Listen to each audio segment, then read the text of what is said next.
So as you can see, it's no longer the Swift Dzire, something we reported to you. The car will be called just the Maruti Suzuki Dzire now, and the reason is because it's really coming to its own as a brand. There are more than 13,81,000 of these on the road, sold since 2008, and which is why Maruti can also afford to really spend a lot more money on this particular third generation.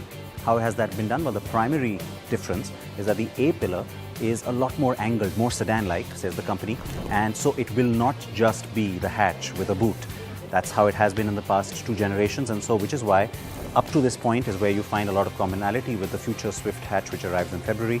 But this part is different. That means you have a different roof panel and a completely different angle, and which is why when you view the car from the front, it looks a lot bigger than a subcompact sedan, even though it does sit below 4 meters, of course, at 3995 mm. The face is sort of similar to what we've seen with the new Swift that we've already showed you glimpses of, but the front grille is very different indeed, and the idea is to again try and go a little bit premium. Most of what you see is standard, though of course this car has the daytime running LED lights, which will only be on the Z trim, and you get to see a lot more chrome, etc. that's been thrown around as well. There will be lots of new colors. There's a new brown and there's this new Oxford blue as well, and now we need to go inside. It's a roomier cabin and the wheelbase has grown by 20 millimeters. It gives you a lot more sense of space as well. Rear legroom is really generous, and the rear seat angle is a lot more comfortable as well. That's the first impression anyway. You've got a rear AC vent, and the palette is a nice light beige, which is sort of similar to the last car, but the two-tone has been done differently. There's also this little wood element that's been thrown into the top end.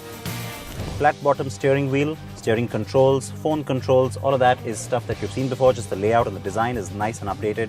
Instruments also nicely finished, and you now have that new touch screen, which is, well, you're seeing it across most Maruti cars now.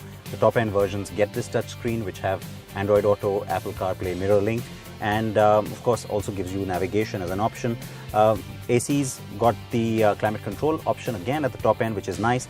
And the big change, both petrol and diesel, the engines that you're familiar with, will now have the AGS or the AMT option.